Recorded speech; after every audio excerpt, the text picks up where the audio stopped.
Hi everyone, Toby Smithson at Diabetes Every Day. I get a lot of my material from questions my patients ask me, and this is one of the common ones. Can I get rid of my diabetes? Or can I reverse diabetes? Or can diabetes be cured? These are basically the same questions, and the answer is no. But, and that's kind of a big but for type 2. Okay, quick review. When we eat carbohydrates, and we is everybody, our digestion frees glucose, which is released into our bloodstream, raising blood glucose or blood sugar levels above the ideal level of 70 and 99 milligrams per deciliter of blood. As blood sugar begins rising, the natural process is that our pancreas releases insulin, and the insulin rounds up the excess glucose and stimulates cells, primarily muscle and liver cells, to store this excess glucose until it's needed for energy. Stashing glucose in cells lowers the amount in our blood back to an ideal level. Okay. In type 1 diabetes, the pancreas cannot produce the insulin necessary to get cells to take in glucose, so blood sugar levels go up and up and up.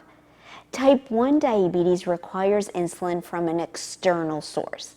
Typically, this would be an injection or an infusion with an insulin pump. Several strategies to cure type 1 have been tried with some success, including pancreas transplantation or transplantation of the islet cells which produce insulin, and other ideas hold promise.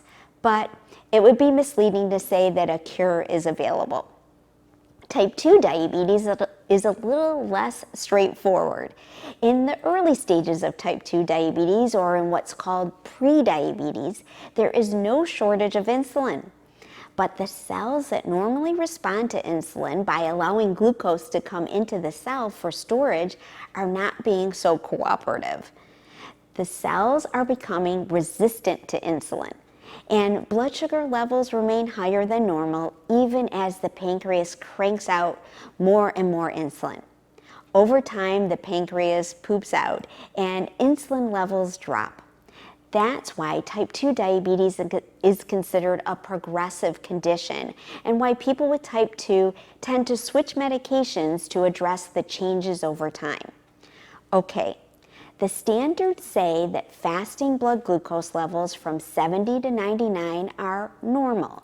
From 100 to 125 are pre-diabetes, and higher than 125 after fasting, or any blood sugar reading of 200 or higher is diagnostic for type 2 diabetes. Now, these numbers are not scientific absolutes, like the speed of light.